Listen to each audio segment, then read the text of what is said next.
Hey everybody, Sean from Media Assault here, and it's time once again for another movie review. And this time out, it's actually going to be a follow-up to a review that I did almost exactly a year ago. And that review was for Sleepaway Camp Survival Kit, the box set with the original 3 Sleepaway Camp movies in it. And this time out, I'm actually reviewing the 3rd sequel, Return to Sleepaway Camp. Now, this is actually the first and only sequel that was written and directed by the original writer and director of Sleepaway Camp from 1983, Robert Hiltzik. This actually totally bypasses the 2 sequels that were written by Fritz Gordon and directed by Michael A. Simpson. The events in those particular sequels actually, in this one, have never happened. So this takes place 20 years later, and basically the camp reopens under a new name with a new owner, who's actually played by Vincent Pastore from The Sopranos. He plays a character named Frank, who actually makes Ronnie, from the original film, the head counselor, played by Paul Deangelo, he makes him a junior partner in the camp. And Return to Sleepaway Camp more or less follows the same plot as the original film. There is a camper who gets picked on a lot, and as the mistreatment of this camper continues, all of a sudden other campers start to die. The difference between this Sleepaway Camp and the original is that the original film kind of had a B-movie, campy, cheesy charm to it because it was written and directed in the 80s on a low budget, shoestring type thing. But it managed to gain some notoriety because of the ending. The ending had a little twist that slasher films of the time really weren't doing, and I'm not going to give that twist away. The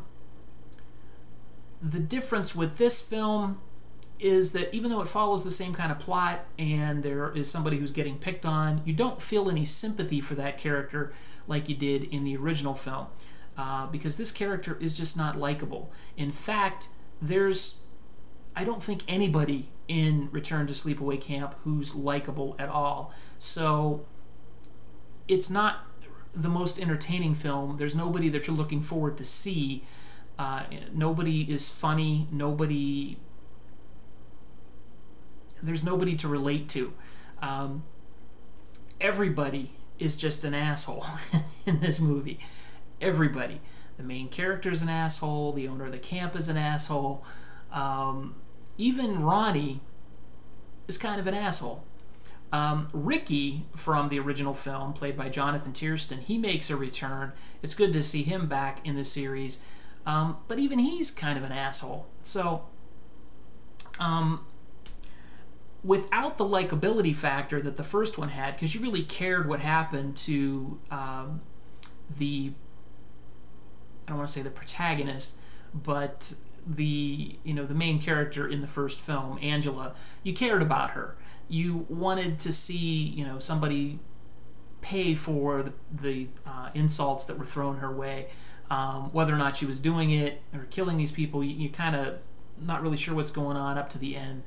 But in this film, there's one character that sort of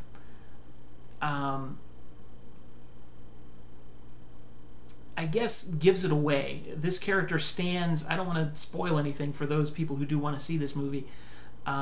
There's just one character that stands out as so obvious and so out of place that you know that there's going to be a twist involving this character, and that makes the rest of the film just unbelievably predictable. So it's predictable, it's unpleasant, you don't like anybody in it. The only thing this movie has going for it are the semi-creative kills in it,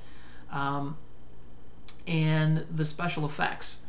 And that's it. And unfortunately, I need a little more than that to really like a horror movie. Some people will like this film, and I guess sort of the benchmark I could give you, if you liked the original Sleepaway Camp, but you didn't like the 2 sequels, you probably won't like this, because this is very much in the same vein as Sleepaway Camp 2 and 3, whereas it's more of a comedic take on the whole situation rather than I don't want to say serious, because it wasn't like Sleepaway Camp was heavy drama or anything, but it took things a little more seriously, and the cheesiness and campiness were sort of unintentional. When you try to recreate that cheesiness and campiness, it just seems really forced and just comes off as a bunch of people yelling at each other for an hour and a half and being really loud and obnoxious, and that's really what this is, with some minor innovation in the kill department. So as far as a rating, I'm going to give Return to Sleepaway Camp a 3 out of 10, mainly on the strength of the fact that they were able to get some of the original cast members to come back. The kills are okay, and it is Robert Hiltzig coming back to the series. But otherwise, everything else just really is not worth seeing. So, lower your expectations if you haven't seen it. Again, unless you've seen the sequels, then you may get more out of it than I did. That's my review of Return to Sleepaway Camp. And as always, feel free to comment, rate, and subscribe if you haven't done so already. And I'll put a link below to my review of the Sleepaway Camp Survival Kit from last year. So check that out. So thanks again for watching, everybody. Take it easy.